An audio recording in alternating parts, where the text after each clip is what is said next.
Halo NPD enthusiast, kembali bersama Ray Joshua di channel Madam NPD.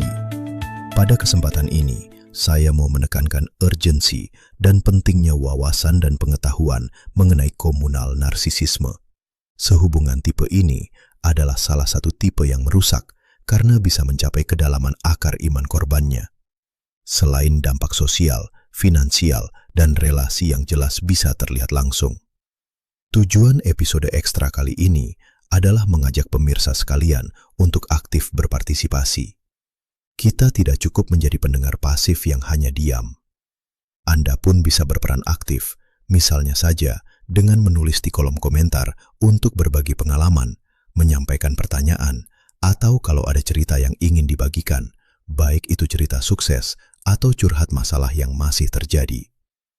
Channel ini saya buka lebar untuk penyampaian informasi dan diskusi yang positif. Kembali, saya ingin bicara tentang bahaya komunal narsisis. Salah satunya karena mereka ini sulit teridentifikasi. Hanya hikmat dari Yang Maha Kuasa yang dapat mengungkap ini atas para korban-korbannya, yang biasanya sudah terlambat.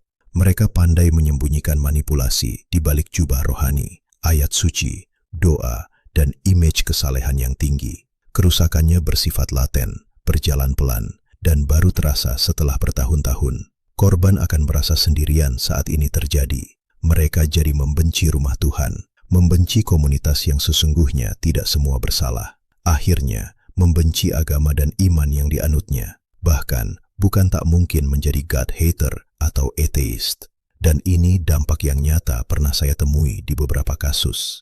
Kerusakan lain yang sering ditimbulkan sangat nyata dan berat. Di antaranya, keluarga yang tercerai-berai, keuangan jemaat dan simpanan keluarga yang terhisap secara perlahan, perpecahan dalam rumah tangga dan hubungan antar kerabat, fanatisme buta terhadap pemimpin, pengkhianatan spiritual, di mana iman seseorang justru hancur karena pengalaman dengan pemimpin tersebut, kehilangan kepercayaan terhadap Tuhan dan institusi gereja.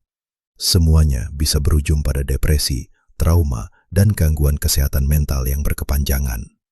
Banyak korban memilih untuk diam karena sulit membuktikan secara hukum dan takut dianggap melawan pemimpin rohani. Akibatnya, pola ini terus berlangsung tanpa ada yang berani menantang. Kalau saat ini Anda masih mentolerir dan merasa ketidakberesan di sebuah ministry yang mungkin skalanya tidak besar, dan merasa hal ini bukan masalah besar, tetapi hanya masalah personal semata, coba bayangkan dalam skala nasional. Secara statistik, di Indonesia ada sekitar 81.000 unit gereja yang terdiri dari 67.000 gereja Kristen dan 13.000 gereja Katolik. Dan jika hanya 1% saja yang terpengaruh pola pemimpin komunal narsisis, berarti ada hampir 810 gereja di mana umatnya sedang dimanipulasi, yang bisa berdampak pada ribuan umat lainnya, termasuk unit keluarga, karena satu komunal NPD bisa berdampak dan memakan korban sedikitnya 5-10 orang atau lebih. Jadi, saya tidak ingin Anda diam. Saya buka ruang ini seluas-luasnya. Tulis di kolom komentar topik apa yang ingin Anda tanyakan, cerita yang ingin dibagikan, pengalaman yang ingin dibongkar, atau bantahan apapun. Dan kepada Anda yang mengenal rekan, saudara, pasangan yang sedang berada di dalam pengaruh komunal narsisisme, tolong share channel pada mereka.